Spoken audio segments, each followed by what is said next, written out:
السلام عليكم ورحمة الله وبركاته. أعوذ بالله من الشيطان الرجيم. بسم الله الرحمن الرحيم. الحمد لله رب العالمين، والصلاة والسلام على أشرف المرسلين وعلى آله وصحبه ومن اتبعهم بإحسان إلى يوم الدين، أما بعد. اللهم اغفر لنا وارحمنا ولوالدينا ولمشايخنا ولأساتذتنا ولأزواجنا وذرياتنا ولمن ماتوا منا ولإخواننا ولأخواتنا ولجميع المصنفين الصالحين والعاملين والمفسرين والمحدثين والعلماء والفقهاء والأئمة كلهم أجمعين بزدنا علما وعلما وفهما وعقلا وعلما كاملا. رب تمم بالخير واختم بالسعادة، آمين برحمتك يا أرحم الراحمين. റഹ്മാൻ റഹീമായ റബ്ബ്, പരിശുദ്ധമായ ഈ റമദാൻ മാസത്തിൻ്റെ ഷറഫ് കൊണ്ടും മഹാത്മ്യം കൊണ്ടും നമ്മുടെ എല്ലാ പാവങ്ങളും ദോഷങ്ങളും അല്ലാഹു തആല വിട്ടുപുറത്ത് മാഫാക്കി തരുകയും ഈ റമദാൻ മാസത്തിൽ നോമ്പുകളും മറ്റു ഇബാദത്തുകളും ചെയ്യാനുള്ള ആരോഗ്യവും ശക്തിയും ആഫിയത്തും അല്ലാഹു തആല പ്രദാനം ചെയ്യുകയും ചെയ്യട്ടെ. അല്ലാഹു സുബ്ഹാനഹു വ തആല നമ്മുടെ മാതാപിതാക്കൾ, ഉസ്താദന്മാർ, ഭാര്യ സന്താനങ്ങൾ, സഹോദരി സഹോദരങ്ങൾ, നമ്മോട് ബന്ധപ്പെട്ടവർ, നമ്മെ സ്നേഹിച്ചവർ, സഹായിച്ചവർ, അവർക്കെല്ലാം അല്ലാഹു തആല അവരുടെ എല്ലാ ദോഷങ്ങളും വിട്ടുകൊടുത്ത് മാഫായി കൊടുക്കുകയും അവർക്കും നമുക്കും അല്ലാഹു തആല ജീവിതം ഖൈറാവുന്ന കാലത്തോളം അള്ളാഹുവിൻ്റെ താഴത്തിലായിട്ട് ആഫിയത്തോടുകൂടി ആയുസ് നൽകുകയും മരണം ഖൈറാവുന്ന സമയത്ത് പൂർണ്ണ ഈമാനോടുകൂടെ മരണപ്പെട്ട് അള്ളാഹു ഇഷ്ടപ്പെട്ട സാലിഹികളോടൊപ്പം ചെയ്യാൻ അള്ളാഹു തൗഫീഖ് ചെയ്യുകയും ചെയ്യട്ടെ.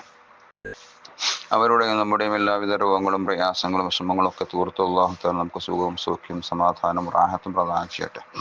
നാം തുടങ്ങി വെച്ച കാര്യങ്ങളൊക്കെ പൂർത്തീകരിക്കാനുള്ള കഴിവും ശക്തിയും അതിനുള്ള മാർഗങ്ങളും അള്ളാഹു തആല എളുപ്പമാക്കി തരട്ടെ.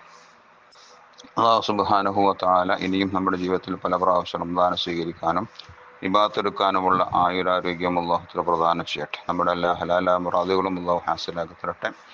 നമ്മുടെ കച്ചവടത്തിലും ബിസിനസ്സിലും നമ്മുടെ തൊഴിലിലും നമ്മുടെ ധനത്തിലും നമ്മുടെ മക്കളിലും ഭാര്യ മക്കളിലും നമ്മുടെ മക്കളിലും അല്ലാഹു തആല നമുക്ക് നൽകിയ മുഴുവൻ കാര്യങ്ങളിലും അല്ലാഹു തആല ഹൈറും ബർക്കത്തും റാഹത്തും പ്രദാനം ചെയ്യട്ടെ. അല്ലാഹു തആല അവരുടെയും നമ്മുടെയും എല്ലാ കാര്യങ്ങളുടെയും ആഖിബത്തും ഖാത്തിമത്തും അല്ലാഹു തആല നന്നാക്കി തരട്ടെ. ആമീൻ ആമീൻ ബിറഹ്മതിക യാ അർഹമർ റഹീമീൻ. പ്രിയമുള്ള സ്നേഹിതന്മാരെ, സുഹൃത്തുക്കളെ, പണ്ഡിതന്മാരെ,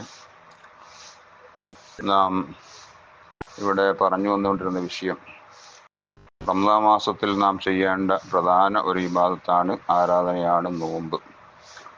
ആ നോമ്പിൻ്റെ മഹത്വങ്ങളും അതിൻ്റെ പ്രത്യേകതകളുമാണ് നാം പറഞ്ഞു വന്നത്. ഇന്നലെ ഞാൻ നിങ്ങളെ ഓർമ്മപ്പെടുത്തുകയുണ്ടായി, റസൂലുള്ളാഹി തങ്ങൾ പറഞ്ഞ ഒരു ഹദീസ്, അസ്സൗമു ജുന്ന, നോമ്പ് ഒരു പ്രതിരോധ ഉപകരണമാണ്, ഒരു പരിചയാണെന്ന് നബി സല്ലല്ലാഹു അലൈഹി വസല്ലം തങ്ങൾ പറഞ്ഞ ഒരു ഹദീസ്. നാം അവിടെ പറഞ്ഞു, ശാരീരികമായിട്ടും മാനസികമായിട്ടും നോമ്പ് പ്രതിരോധത്തിനുള്ളതാണെന്നും അത് പരിചയാണെന്നും ഈ ഹദീസിൻ്റെ മഅനയിൽ നിന്ന് നമുക്ക് മനസ്സിലാക്കാൻ കഴിയും. ശാരീരികമായ നിലക്കുള്ള പരിചയം എങ്ങനെയെന്ന് ചോദിച്ചാൽ നമ്മൾ വിശദീകരിച്ചു. ഭക്ഷണപാനീയങ്ങൾ നോമ്പിലൂടെ നിയന്ത്രിക്കുന്നത് വഴി അവൻ്റെ ആന്തരാവയവങ്ങൾക്ക് വിശ്രമം നൽകാനും അവകൾക്ക് കൂടുതൽ ഊർജ്ജസ്വലത ഉണ്ടാക്കാനും സാധിക്കുകയും അത് മുഖേന നമ്മുടെ രോഗങ്ങളിൽ മിക്കതും നമുക്ക് തടഞ്ഞു നിർത്താനും കഴിയുകയും ചെയ്യും എന്നതാണ് നോമ്പിൻ്റെ ഒരു പ്രത്യേകത. അത് നബി സല്ലല്ലാഹു അലൈഹി വസല്ലം തങ്ങൾ തന്നെ പറഞ്ഞു, സൂമു തസിഹു, നിങ്ങൾ നോമ്പ് നോക്കുക എന്നിട്ട് നിങ്ങൾ ആരോഗ്യമുള്ളവരാവുക എന്ന് അല്ലാഹുവിൻ്റെ റസൂൽ തന്നെ പറഞ്ഞ ഹദീസ് ഞാൻ നിങ്ങളെ ശ്രദ്ധയിൽപ്പെടുത്തുകയുണ്ടായി.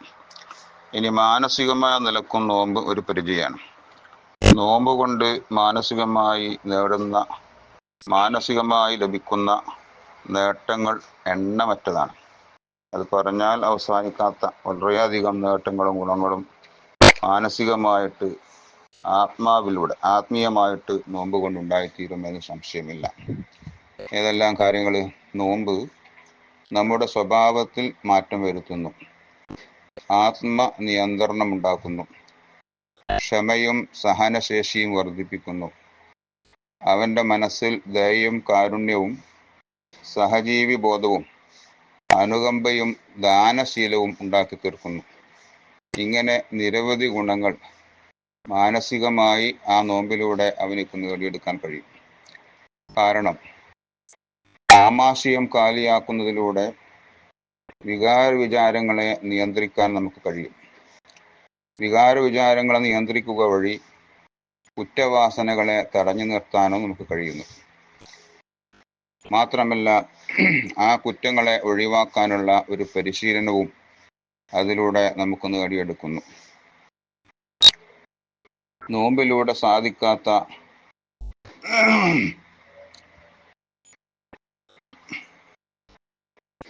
കുറ്റങ്ങളെല്ലാം ഒഴിവാക്കാനുള്ള പരിശീലനവും നോമ്പിലൂടെ നമുക്ക് സാധിക്കുന്നു. അങ്ങനെ ഉത്തമ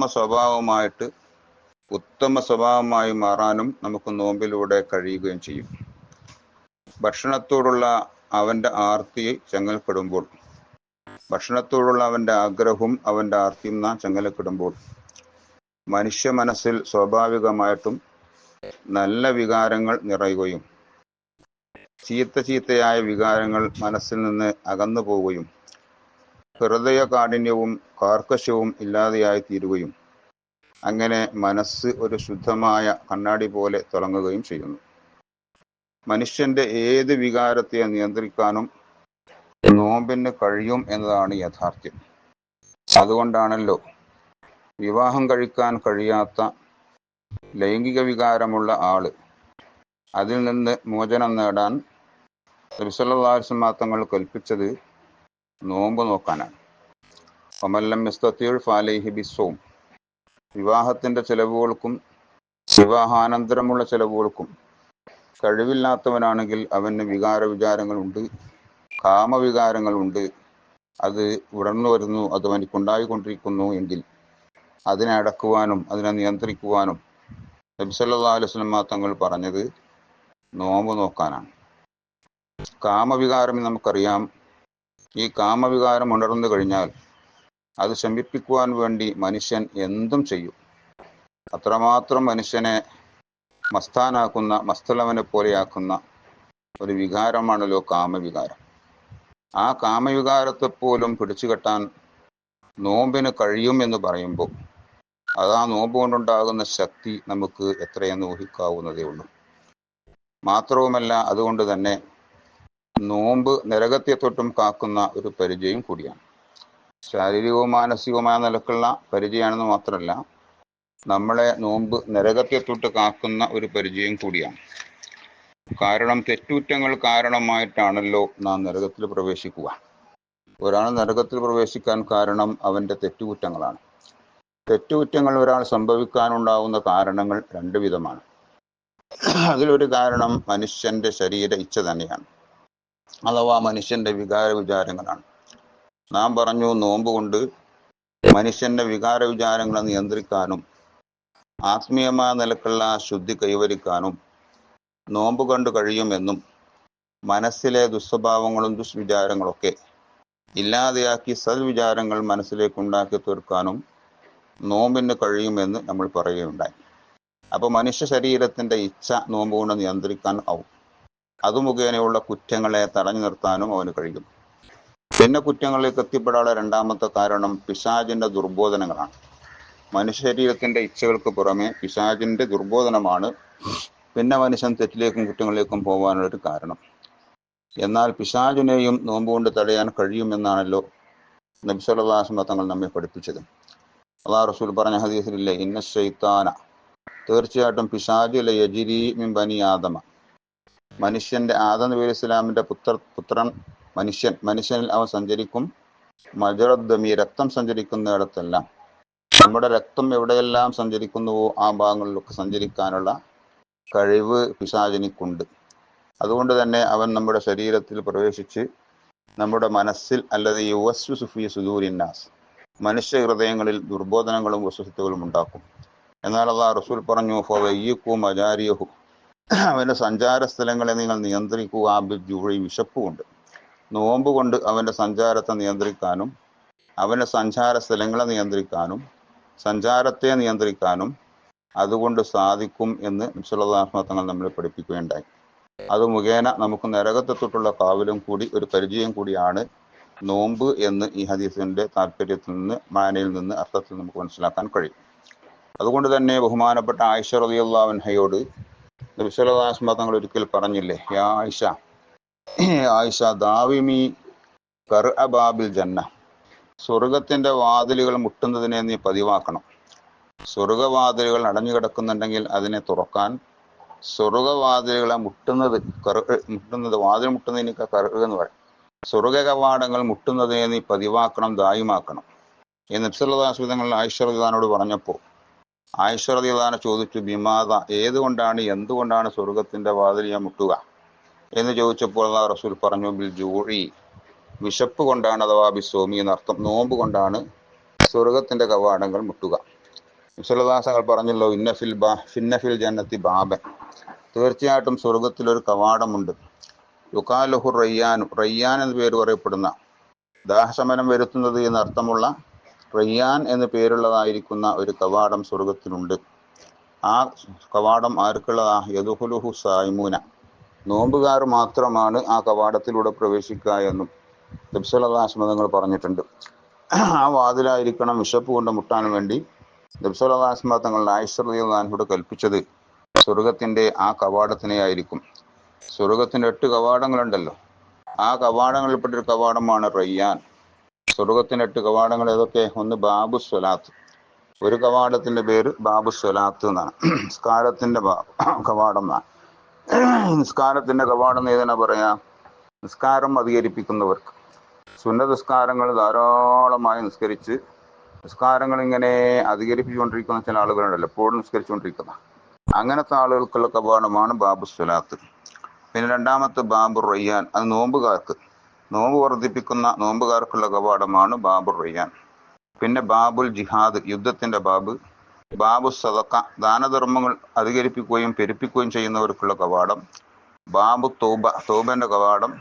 ബാബു ലുഹാ, ലുഹാന്റെ ബാബ്, ലുഹാ നിസ്കാരം, വളരെ പ്രധാനപ്പെട്ട നിസ്കാരമാണ് ലുഹാ നിസ്കാരം. ആ നിസ്കാരം പതിവായി കൊണ്ടുവരുന്നവർക്ക് പ്രത്യേകമായ ഒരു കവാടം സ്വർഗത്തിലുണ്ട്. അവന് ഹദീസിൽ നബി സല്ലല്ലാഹു അലൈഹി വസല്ലം തന്നെ പറഞ്ഞിട്ടുണ്ട്, പൂർണ്ണമായ ഒരു വർഷം ഒരാൾ ലുഹാ നിസ്കാരം പതിവാക്കി നിസ്കരിച്ചു വന്നാൽ അവൻ സ്വർഗത്തിൽ കടക്കുമെന്നും ഹദീസിൽ വന്നിട്ടുണ്ട്. സ്വർഗപ്രവേശനത്തിന് കാരണമായ കാര്യങ്ങളിൽപ്പെട്ട ഒന്നാണ് ലുഹാനെ പതിവാക്കുക എന്നത്. വളരെ പ്രധാനപ്പെട്ട നിസ്കാരം, നമ്മൾക്കെല്ലാം അതിൻ്റെ സമയവും കാര്യങ്ങളൊക്കെ നമുക്കറിയും. ആ ലുഹാ നിസ്കാരം ഈ നോമ്പിനെങ്കിലും 2 റക്അത്ത്, ഒരു 4 റക്അത്ത് നിസ്കരിക്കാൻ വേണ്ട ചുരുങ്ങിയത് 2 റക്അത്തെങ്കിലും ലുഹാനെ നമ്മൾ പതിവാക്കി കൊണ്ടുവരണം. അതൊരു ബാബ്. മറ്റൊരു ബാബാണ് ബാബുൽ അഫ്വി, വിട്ടുവീഴ്ചയുടെ വാതിൽ. ആരെങ്കിലും നമ്മോട് തെറ്റോ കുറ്റങ്ങളോ അക്രമങ്ങളോ അനീതിയോ ചെയ്താൽ അതിന് അതേ നാണയത്തിൽ തിരിച്ചടിക്കാതെ മാപ്പ് ചെയ്ത് കൊടുക്കുകയും വിട്ടുവീഴ്ച ചെയ്യുകയും ചെയ്യുന്നുണ്ടെങ്കിൽ, എല്ലാവരും വിട്ടുവീഴ്ച ചെയ്യുന്നവരുണ്ടല്ലോ ചില ആളുകൾ, സഹനശക്തിയുള്ള ആളുകൾ, എന്ത് ചെയ്താലും അവരെന്ത് ചെയ്യില്ല, അവന്റെ വായിലേക്ക് കൈയിട്ടാലും കടിക്കൂല എന്ന് പറഞ്ഞ അങ്ങനത്തെ ഒരു വിഭാഗം ആളുകളുണ്ട്. അങ്ങനത്തെ ആളുകൾക്കുള്ള വാതിലാണ് ബാബുൽ അഫ്വി എന്ന വാതിൽ. ആ വാതിലൂടെ അവർക്ക് പ്രവേശിക്കാം. പിന്നെ ബാബുൻ ഐമൻ, അവസാനത്തെ ബാബാണ് ബാബുൽ ഐമൻ. ബാബുൽ ഐമൻ എന്ന് പറഞ്ഞാൽ മുത്തവക്കിലീങ്ങൾ, അള്ളാഹുവിൽ തവക്കുലാക്കുന്ന, ഏതേത് കാര്യങ്ങളും സൃഷ്ടികളിലേക്ക് പരാതിപ്പെടുകയോ സൃഷ്ടികൾ അഭയം തേടുകയോ ചെയ്യാതെ എല്ലാം അള്ളാഹുലേക്ക് ഏൽപ്പിച്ചുകൊണ്ട് അള്ളാഹുവിന്റെ മേൽ തവക്കുലാക്കുന്ന മുത്തവക്കിലീങ്ങളായ ആളുകൾക്കുള്ള കവാടമാണ് ബാബുൽ ഐമൻ. ഇങ്ങനെ 8 വീത ബാബുകൾ സ്വർഗത്തിനേക്കുണ്ട്. ആ വാതിൽ പ്രത്യേകമായ ഒരു വാതിലാണ് റയ്യാൻ എന്ന വാതിൽ. ഓരോ അമലുകളും കൂടുതൽ വർദ്ധിപ്പിക്കുന്ന ആളുകൾക്ക് ഓരോ കവാടത്തിലൂടെ പ്രവേശിക്കാൻ കഴിയും. ഇത് പറയുമ്പോൾ ബഹുമാനപ്പെട്ട സിദ്ദീഖുൽ അക്ബർ റളിയല്ലാഹു അൻഹു ചോദിച്ചു, അള്ളാഹുവിന്റെ റസൂലെ, എല്ലാ കവാടത്തിലൂടെയും സ്വർഗത്തിലേക്ക് കടക്കാൻ അവകാശമുള്ളവരും എല്ലാ കവാടത്തിലൂടെയും സ്വർഗത്തിലേക്ക് ക്ഷണിക്കപ്പെടുന്നവരും വിളിക്കപ്പെടുന്നവരും ഉണ്ടോ എന്ന് ചോദിച്ചപ്പോൾ ബഹുമാനപ്പെട്ട റസൂലുള്ളാഹി സ്വല്ലല്ലാഹു അലൈഹി വസല്ലം പറഞ്ഞു, എല്ലാ കവാടത്തിലൂടെയും പ്രവേശിക്കാൻ അനുമതിയുള്ള, എല്ലാ കവാടത്തിലൂടെയും മലക്കുകൾ വിളിച്ചുകൊണ്ടിരിക്കുന്ന, അവനെ ക്ഷണിച്ചുകൊണ്ടിരിക്കുന്ന ആളുകളുണ്ട്. അതിൽപ്പെട്ട ഒന്നാമത്തെ വ്യക്തി അന്ത, നിങ്ങൾ തന്നെയാണ്, നിങ്ങൾ തന്നെയാണ് സിദ്ദീഖ് റളിയല്ലാഹു അൻഹു റസൂൽ പറഞ്ഞു. അതുപോലെ മറ്റൊരു ഹദീസിൽ കാണാം, മൻ തവഫാലഹു സലാത്തു ഔലാദി, ചെറിയ മക്കളാകുമ്പോൾ, ചെറിയ കുട്ടികളായിട്ട് 3 കുട്ടികൾ ഒരാൾക്ക് മരണപ്പെട്ടു പോയിട്ടുണ്ടെങ്കിൽ ആ 3 കുട്ടികൾ മരിച്ചതിന്റെ പേരിൽ അവൻ ശ്രമിക്കുകയും സഹിക്കുകയും അതിൽ അള്ളാഹുവിന്റെ മേൽ തവക്കുലാക്കുകയും അള്ളാഹുവിൽ പ്രതിഫലം ആഗ്രഹിക്കുകയും അവൻ ചെയ്താൽ ആ 3 കുട്ടികൾ മരണപ്പെട്ട ആൾക്ക് സ്വർഗത്തിന്റെ ഏത് കവാടങ്ങളുടെയും പ്രവേശിക്കാമെന്ന് ഹദീസിൽ വന്നിട്ടുണ്ട്. അതുപോലെ തന്നെ മറ്റൊരു ഹദീസിൽ കാണാം, അൽ മർഅത്തു, ഒരു പെണ്ണ്, ഇദാ സ്വല്ലത്ത് ഖംസഹ, 5 വക്ത് നിസ്കാരങ്ങൾ അവൾ കൃത്യമായി നിസ്കരിക്കുകയും വസാമത്ത് ഷെഹ്റഹ, റമളാൻ മാസത്തിൽ നോമ്പ് വെക്കുകയും വഅത്വാഅത്ത് ബഅലഹ, ഭർത്താവിന് പൂർണ്ണമായി വഴിപ്പെടുകയും അനുസരിക്കുകയും വഅഹ്സനത്ത് ഫർജഹ, അവളുടെ ഗുഹ്യഭാഗങ്ങളും കാത്തു സൂക്ഷിക്കുകയും, മുഖ്യഭാഗങ്ങൾ കാത്തു സൂക്ഷിച്ചു പറഞ്ഞാൽ സിനാക്ക് കാരണമാകുന്ന എല്ലാ കാര്യങ്ങളും അവർ സൂക്ഷിച്ചു. അന്യപുരുഷനിലേക്കുള്ള ദർശനം, അന്യപുരുഷനെ അവളെ കാണാനുള്ള അവസരം, അല്ലെങ്കിൽ അവരുള്ള സംസാരം, ഇങ്ങനെ അവളെ ഗുഹ്യഭാഗങ്ങളും അതിലേക്ക് എത്തിച്ചേരുന്ന സർവ്വകാര്യങ്ങളും അവൾ സൂക്ഷിക്കുകയും ചെയ്താൽ ഫൽ തദ്ഖുൽ മിൻ ഐ അബ്വാബിൽ ജന്നതി ഷാ, സ്വർഗത്തിന്റെ കവാടങ്ങൾ ഇഷ്ടമുള്ള കവാടത്തിലൂടെ അവൾക്ക് പ്രവേശിക്കാം. അപ്പോൾ 8 കവാടങ്ങളിലൂടെയും പ്രവേശിക്കാൻ അനുമതി കിട്ടുന്നവളാണ് അവൾ. 8 കവാടത്തിലൂടെയും അവളെ വിളിക്കപ്പെടുകയും ചെയ്യും. എന്ത് വേണം?